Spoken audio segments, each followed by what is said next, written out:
May 1 milyong pisong patong sa ulo ang bumaril at nakapatay sa isang motorista sa Quezon City. Nagmagandang loob lang ang biktima na habulin ang isang rider na tumakas sa paninita ng isang MMDA enforcer. Pero siya ang napagdiskitahan. Magbabalita si Hannibal Talete.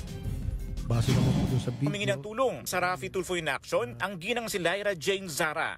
Misis siya ng nasawing rider sa pamamaril sa Commonwealth Avenue sa Quezon City noong Biyernes. Kwento niya, sinundo siya ng mister na si Wilmer mula sa trabaho at naisipan munang kumain. Dito na raw nakita ni Wilmer ang isang MMDA enforcer na sinisita ang isang rider. Nung nakita ng asawa ko po na nakatakas yung nakamotor, nakita niya naman na wala pong gamit na motor yung mga MMDA. Siya po yung nag-volunteer na habulin po.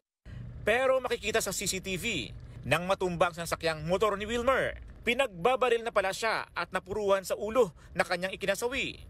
Naulila niya ang kanyang asawa at 2 anak. Pakiusap ni Lyra Jane sa suspect. Sana kusa ka na lang sumuko kasi sobrang hirap sa amin na nagluluksa kami dahil sa ginawa mo. Tapos ikaw, hindi ko alam, nakakatulog ka pa ng mahimbing. Sana anuhin ka na ng konsensya mo.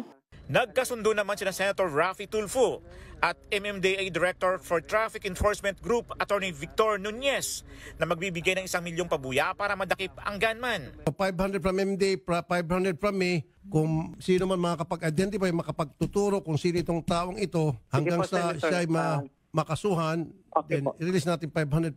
Tama? Mali? Okay po. I'll tell Chairman na yun po yung napag-usapan ngayon with your help din na magbibigay din kayo ng reward.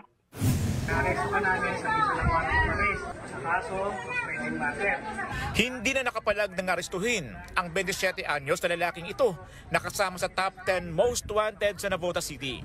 Naharap siya sa kasong frustrated murder dahil sa umano'y pamamaril sa kanyang kapitbahay noong January 2023. Napikon po itong suspect dahil sa ginagawa po ng biktima na hindi po nagbabayad sa transaction ho nila.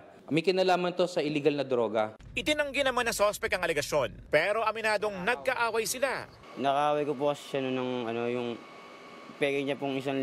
Pinabili niya, inutusan niya po ako sa tindahan na bili ko po daw sa may tindahan isang kaang sigarilyo. Tapos ako po, pinagalitan po ako sa may tindahan na pera mo ikaw kakasuhan ko Kaya po siya inaway nun.